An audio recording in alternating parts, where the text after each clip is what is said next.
Happy Friday. Happy Friday. It's been a I'm with busy week. I'm with Zoha Matin, one of my good friends who I met a couple years ago through friends. You're a very esteemed and knowledgeable nutritionist, and we were talking about our passion for holistic care. And as you know, my background is in chronic pain. My true love is chronic pain. We're sitting in Afiya Spine and Pain Institute, which is kind of like the twinkle in my eye. And we've really seen our clinic grow over the last year and a half in downtown Toronto. And really, there's more to what we do. We do, medication management. We run pain classes here that has, psychotherapists, physiotherapists. We focus on movement. We also do very, very advanced interventions.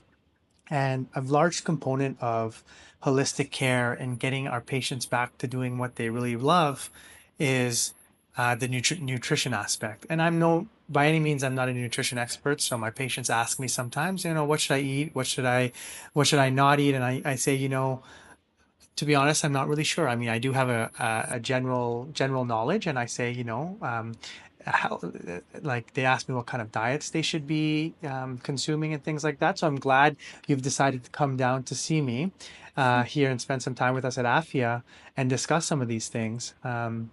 We have a lot of patients with inflammatory conditions like osteoarthritis, rheumatoid arthritis, patients with other autoimmune diseases and inflammatory conditions such as ulcerative colitis that have a pain component part to their condition. And so these patients suffer with chronic pain. We also have, one of my clinical interests is neuropathic pain, and nerves, as you know, are very responsive to good supplements and the correct food. So a little bit about you, and maybe I hope I don't miss anything, but you are very passionate about nutrition. You have a BSc from the University of Toronto, an MSc from McGill University in Montreal. You practice out of the GTA and have your own private practice, but you also have kind of a global voice, and that goes all the way to Pakistan, where your family's from, and I believe you grew up there for a period of your life. And you're really passionate about getting people not only with nutrition but moving and weight loss and making good lifestyle choices. So I was hoping if you could help link that in with what kind of I'm doing, and tell me about a little bit more about yourself. Thanks so much for that intro. Yes, I'm very passionate about healthy living, and I think it's holistic. So, not just nutrition, but movement, stress management, sleep, all those important things. And at Afia, you cater to individuals who have issues with pain, right? And while the first line of intervention is usually medication or other therapies, nutrition also has a big role to play, and many people aren't aware of that. So I'm glad that we're talking about that today to spread that awareness, right? Yeah. So the first question I get asked is like, what's the best diet? Yeah. And like, I know that you have quite a large private practice here in the GTA, and with anything in healthcare, every patient is an individual, and you Yeah. have to have individual treatment plans for every patient, right? So what's your kind of approach in your own private practice? So a client will reach out to me, potential patient, and they will say, I'm suffering with XYZ condition. It can be hormone issues, weight loss, high cholesterol, certain things that I can help them with if they're a good fit. And then I will onboard them. I'll do an initial assessment where I ask a lot of detailed questions about their medical history, what their current diet is, if they're on any medication, their age, height, weight, everything, to kind of then guide them accordingly and give them a personalized plan on what they should be eating, what kind of exercise they should be doing. I kind of guide them in those ways, and I'll make sometimes a customized meal plan for them so there's something like more structured for them to follow. And then based on the individual client, we have numerous follow-ups to just make sure that they're on track, to hold them accountable, and to help guide them through that journey, because I feel like changing habits and eating styles can take some time. Like if one is to just give like one plan to somebody and say, okay, here, go follow it, it's pretty hard to completely change one's diet in that kind of way. One's So behaviors one's essentially too. Yeah. behaviors, yeah, eating behaviors, even the skills required to cook, right? Meal prepping, cooking, all that stuff requires a little bit of support. And so in my programs, I help give that support to my clients so that I'm with them through that journey for 3 to 6 months. So do you do group-based or do you do individual? Mostly individual, yeah. Okay. And do you find yourself in a kind of a coaching role as well as like as an expert role? Do you find that, what are your kind of coaching techniques to get people moving in the right direction? Yeah, so I did a certification in NLP, which is neuro linguistic programming, which helps me to help guide my clients as well through their own self-sabotage. Like a lot of the times we know what the healthy thing is to do, but we kind of sabotage ourselves by not exercising or not eating the right thing. So helping clients come out of their own way in that way. I really enjoy health coaching. So with a nutrition background and even a background in fitness, I help my clients kind of guide them, but also overcome those psychological barriers to changing their lifestyle habits. So I really enjoy being a coach in that way. I read a lot of books on changing habits and all the, I guess, psychology and brain science associated with changing habits. There's so much out there. One really amazing book is actually Atomic Habits. Have you read it? I have not. Okay. I always keep telling myself I'm going to read a book. I have a vacation coming up soon, so maybe if you have a copy of that, you can lend it to me. Yeah, it's a great book. Anyone looking to change their habits and kind of want, some good literature to read or an audiobook, do check out that book. And so, I am very passionate about getting my patients moving, giving them their quality of life back because, not very many people are aware, but 1 in 5 patients have chronic pain. And I'm sure in your individual circles, family, friends, etc., if you were to scan and actually ask some of your friends and family, etc., if any of them were suffering with chronic pain, many of them, 20% do. And that's statistics in Canada. And so a lot of chronic pain, once pain goes from kind of an acute to a subacute to a chronic phase, patients' lifestyles, motivations, they all change. They start developing anxiety, depression. Some of them start catastrophizing. They get fear of movement. Their diets change because sometimes they feel like food is the only thing that makes them happy or things they can do. They unfortunately suffer relationship changes and difficulty for them with their own personal relationships. They also sometimes get job losses. And, despite everything that we do here at Afiya is to try to get them their quality of life back so that they can do the things they love. And nutrition is a large holistic part of it. So I touched a little bit about, we can talk all day about the different types of diets. The first question I have for you is, questions patients ask me, and I've been to a number of pain conferences where diet is, has been brought up by certain experts. What's the best diet? Like, even for myself, Mediterranean diet, you hear vegan diet, you hear vegetarian diet, you hear a meat diet, right? So I know this is a big topic, but what are your kind of the pros and cons? And I know every patient's individual and you probably give individual tailored advice, which is great.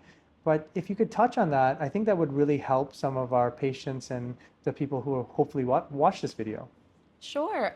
So according to the research for inflammatory conditions or autoimmune conditions related to pain, an anti-inflammatory diet is by far the best.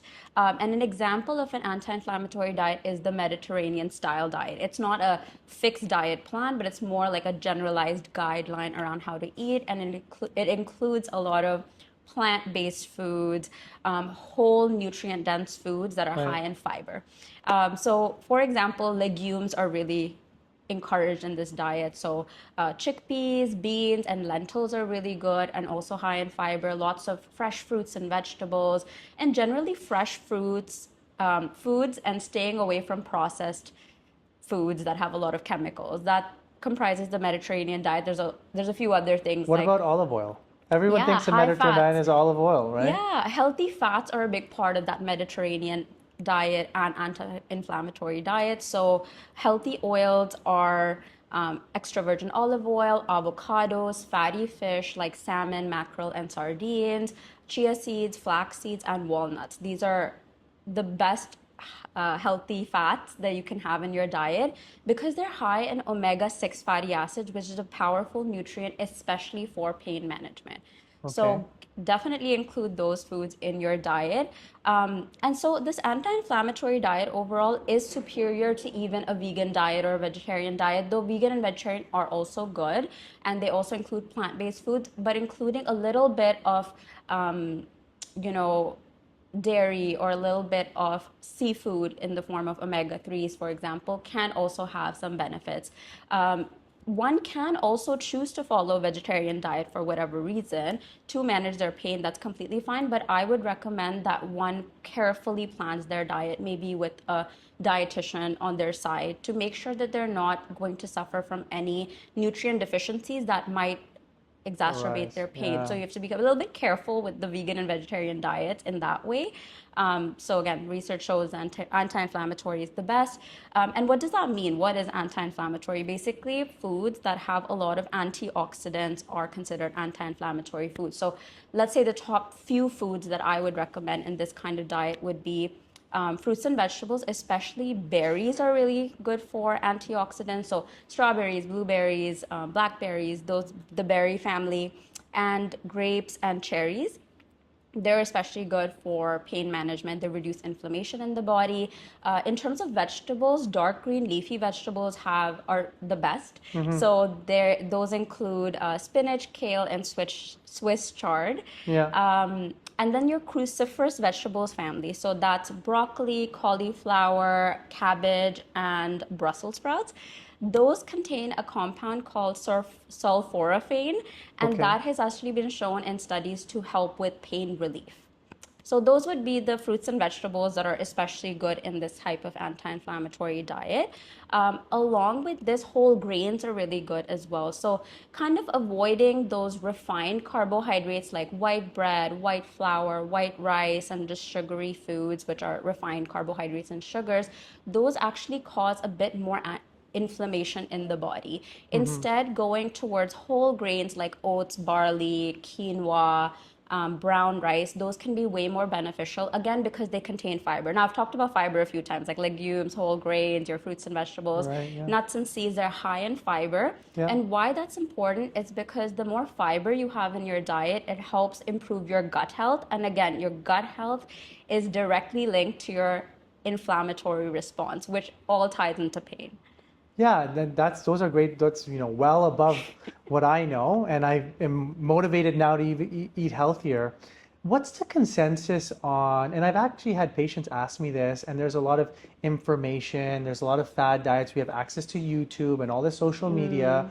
What's your consensus on a high fat diet and a high meat diet? Yeah. Would you recommend that to any of your clients? Is there any situations where it's better than the Mediterranean diet, which we've discussed at length, which I believe, and I've seen some of the studies and some of the experts in pain at some of the conferences that I've been to have discussed this Mediterranean diet in the past, and they've really kind of hammered home the importance of it and decreasing inflammation in your body and gut health, etc.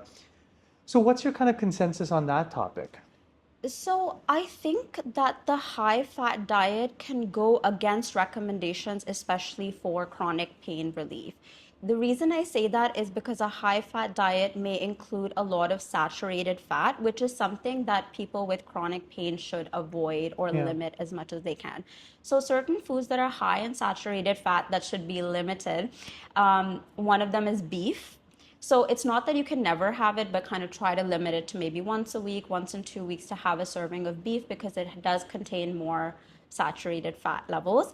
And it depends on the cut of beef too. So if you're having like a fatty steak or some ribs, that can be higher in saturated fat versus a more lean cut of beef.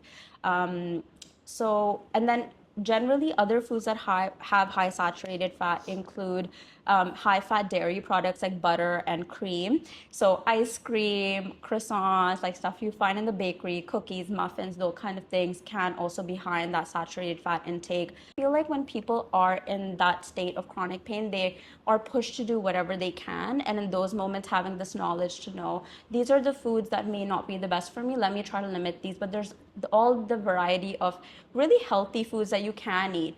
Of course, all of these foods can also be made in a healthier way, like a healthy recipe, right? Like a healthy muffin recipe or healthy cookie recipe made with oats or made with certain healthier ingredients. That's still, that way you don't feel like you're completely deprived of all your favorite foods, but at the same time, you're not causing more pain, I Yeah, of guess, course. right? That's great. And so, as I told you, I have a really strong interest in neuropathic pain, and a lot of my patients here, I get, surgeons and other physicians sending me neuropathic pain, which is pain coming from nerves. What what's the best diet, and what are foods that I think neuropathic pain patients should avoid? So again, high sugar foods cause more inflammation. So avoiding like a lot of high sugary foods like desserts, candy, pop, sweetened drinks, cocktails made with a lot of sugar. These kinds of foods can aggravate more inflammation. Avoiding alcohol is a good idea. Limiting it. It doesn't have to be zero, but limiting alcohol Right. consumption. Losing weight can help. So having a healthy BMI, if you're carrying any excess weight, that can trigger more inflammation, especially visceral fat. So when someone is overweight, they carry a lot of visceral fat, especially around their organs. Hmm. That is actually metabolically active fat that releases inflammatory substances into the body, which cause more inflammation, and inflammation can lead to pain, right? So when it comes to neuropathic pain especially, certain things that can help are your B vitamins. B Yeah. vitamins are found in your whole grains and your fruits and So vegetables B12 is what a especially. lot of patients Yeah, ask me about, like the yeah, B vitamins, and then there's also like iron and folate and things like that you yeah. can optimize. So vitamin B complex can be a good supplement to take in that case because especially vitamins B1, B6, and B12 are related to nerves. Right. So they enhance your nerve function. So taking those can help with that kind of pain. Another supplement is ALA, alpha lipoic acid. Yeah. And then another specific kind of supplement is capsaicin. Have you heard of that one? Yeah, so capsaicin is actually it's actually part of the neuropathic pain guidelines. And unfortunately, we don't have, in neuropathic pain, it has to be in kind of high concentration. So essentially, it's like chili pepper, Yeah. right? Yeah. And so there's definitely good quality evidence for capsaicin. It's just access to getting it for some of our patients is a bit challenging. But, some of our, nerve pain can be really, really affect your quality of life, keeps you up at night. So I find patients are willing to try mostly everything. And actually, we have a pain pharmacist here who works in our clinic, and part of our actually pharmacological management is supplements. And we've gone through some of the evidence, and I'm glad I'm talking with you about this because it further enforces my knowledge so that I can, share this with some of my patients, and some of our patients can watch this video and they can get further reinforced that these are part of an important healthy diet. So what I normally tell them is I say, this is part of your lifestyle. Like, you're coming here a few times a year to get your pain procedures, your exercise, or you're losing weight. But adding supplements are part of, you have coffee in the morning. Have it with your coffee in the morning. So making really those lifestyle changes and making it part of their life is really, really important. So yeah, so I'm a very, very big believer in supplements for our Yeah. patients with with inflammatory conditions as well as neuropathic conditions and just generalized pain conditions, because healthy body, healthy mind, etc. We always talk about that, right? So Yeah, I'd yeah. like to add to that by just saying that, the foundation for just a healthy whole foods diet has to be strong, and then we add supplementation on top as just that A plus. So it has to be grounded in a good, healthy diet to start, and then the supplements really do help to enhance that care. So one of the questions I want to ask is, you brought up all these wonderful foods, these delicious foods.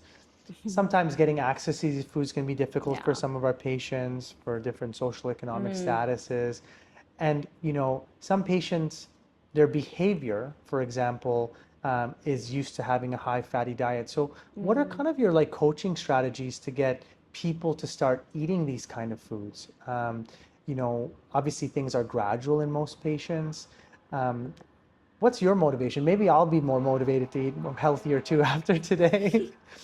I think if it's a complete overhaul of diet where one is starting off from a place of eating out all the time, like all their meals are fast food and they're not cooking at home and they don't have that kind of knowledge, then completely switching their diet 180 to a super healthy diet may be a little bit overwhelming and unachievable. So in those cases, you try to make small changes at a time, just trying to include maybe a few fruits and vegetables in their diet to start. Maybe moving along to teach a few cooking skills or easy things that can be prepped, or even educating them on healthier options that they can buy outside, so I think the more education and like step-by-step approach you can take to gradually bring in those changes makes it more likely to stick, Right. so that they can make those long-term changes when it does feel overwhelming. And I think working with like a professional or coach can help if it does feel really overwhelming, which it can. So you've given, all our viewers, you've given me a lot of information. I'm really grateful for all your knowledge. So how can our patients see you? And I would love for you to be integrated into our pain classes, to meet some of our patients in some of our group classes to convey this knowledge. Oh, I'd love to.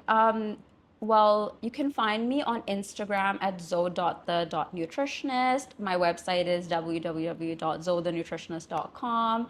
And if you need to email me, it's zothenutritionist@gmail.com. Amazing. So get in touch. As we said our goodbyes, one of the audience members in the clinic today asked me a really, really good question. So I had to run back here while I still had you to ask it to you.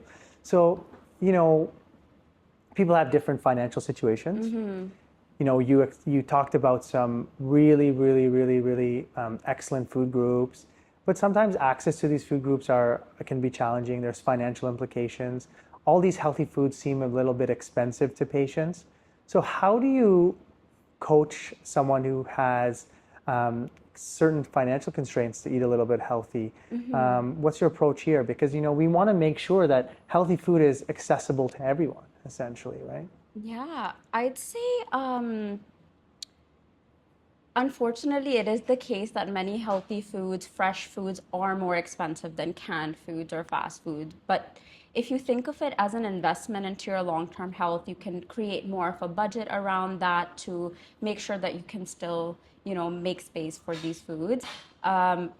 Generally, there are so many good recipes that you can look up online when you write budget-friendly recipes that you can batch cook, that you can use less expensive foods like legumes in to get your protein intake. There are many resources online if you just look up budget-friendly foods that will give you good recipes, which will still be within your budget and you can still eat healthy. There's all kinds of ways and all kinds of tips around those. So do you have any kind of like your top 3 food hacks for finding cheaper food for patients? Do you know any grocery stores that you would recommend? I guess obviously looking at flyers and things like that, looking for sales. My mother does that all the time. So every time I go to her house, she's like, get this, get this, get this. Even if I know she doesn't eat these foods, because they're on sale and they're healthy food, she wants them in the home. Sometimes canned foods can be a little bit more inexpensive. So using canned legumes or canned vegetables can be an option, and they last longer too. They're shelf stable. Using frozen vegetables or fruits can be an option. Surprisingly, people think they aren't as healthy, but they are just as healthy as fresh. So those can be more economical and they can stay longer in the fridge without going bad. And again, like you mentioned, the flyers and the coupons and the sales, look out for those and make sure that you're trying those out. So yeah, patients have to be really motivated. And I think meeting someone like you would really motivate them, because I think I'm motivated, much more motivated to eat healthy now too. So I appreciate that.